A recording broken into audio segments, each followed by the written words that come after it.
When you think of the four sacred Vedas, there's always one that seems to be surrounded by a bit of mystery, a bit of misunderstanding. And that's the Atharva Veda. So today, we're going to pull back that curtain and find out what this incredible ancient text is really all about. So what's the first thing you usually hear about it? Oh, it's a book of spells, charms, maybe even black magic. This is hands down the biggest misconception out there. And honestly, it misses the point completely. Okay, so let's get our bearings here. The Atharva Veda is the fourth and, the final Veda. Now, pinning down the exact date is always a little tricky, but we're probably looking at somewhere around 1200 to 1000 BCE. The first three Vedas, they kind of form their own group, right? But the Atharva Veda, it stands apart. Not just when it was written, but in its entire focus and character.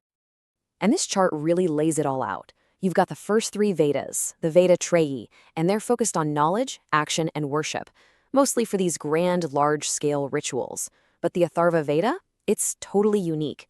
It takes all three of those things, knowledge, action, and worship, and synthesizes them, applying them directly to the real, practical challenges of just living everyday life. This brings us right to the heart of the text's philosophy. See, to really get the Atharva Veda, you have to understand its dual nature. It's often described as having both soothing and, fierce forms of knowledge. In fact, its full name is actually Atharvāṇas, and that name is the key. It's a direct shout-out to the two great sages whose wisdom is packed inside, Atharvan and Anguras, and the two totally distinct streams of knowledge they represent. You can see this duality perfectly in these two streams. The Atharvāṇa stream, that's all about being peaceful, protective. Think healing, therapies, things that promote well-being. Now, the Angurasa stream, that's the one that gets misinterpreted as black magic. It's described as Gora, or fierce, but its purpose wasn't malicious. It was a defensive tool designed to protect society from hostile forces. So you see, even its fierce side was ultimately about creating peace and stability.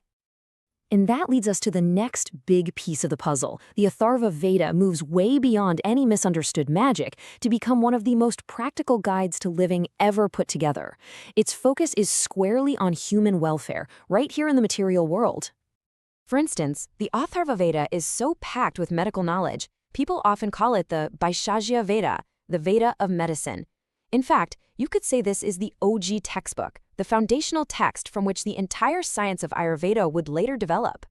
And the scope here is just staggering. It has detailed advice on medicine, sure, but also on mental health. There are literally hymns to help cure bad dreams. It also covers politics, family life, farming, even architecture. Its associated subtext, or Upaveda, is the Shapatatiya Veda, the science of construction and engineering. It really is a complete blueprint for an entire society. But the Atharva Veda doesn't just stop with the material world. It uses this solid foundation of practical well-being to launch into one of the most profound explorations of philosophy and ultimate reality in all of human history. And that's why it earned its most profound title, the Brahma Veda, the Veda of Brahman, or ultimate knowledge. This name signals its incredibly deep dive into the nature of the cosmos, of creation, and of consciousness itself. One of its most famous contributions comes from the Mundaka Upanishad, which is one of the philosophical texts found right inside the Atharva Veda. And it introduces this game-changing idea that all knowledge is divided into two types. You have Upper Avidya, which is worldly knowledge, science, arts, even the rituals in the other Vedas. But then you have Paravidya, which is higher knowledge. It's the wisdom that allows you to grasp ultimate reality itself. The Veda also gets incredibly deep into the nature of the self. Another one of its famous Upanishads, the Mandukya, analyzes human consciousness. It breaks our experience down into the waking state, the dreaming state, and the deep sleep state. But then it points to a fourth, transcendent state, Turiya, which it says is pure consciousness, our true nature. So, I know what you might be thinking. This is all fascinating ancient philosophy, but what does it have to do with us, right here, right now? Well, as it turns out, the wisdom of the Atharva Veda is maybe more relevant today than it has ever been.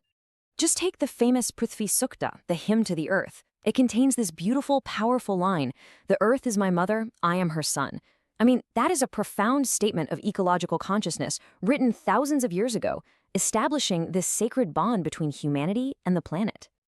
But the hymn doesn't stop there. It goes on to say that the earth isn't held up by some physical force, but by moral and spiritual pillars. Things like truth, universal law, dedication, consciousness, and selfless action. It's making the case that a society's stability is completely dependent on upholding these ethical principles. So when you step back and look at the whole picture, it becomes so clear. We've gone on this journey from seeing the Atharva Veda as just some simple book of spells to understanding it for what it is, a complete, integrated system.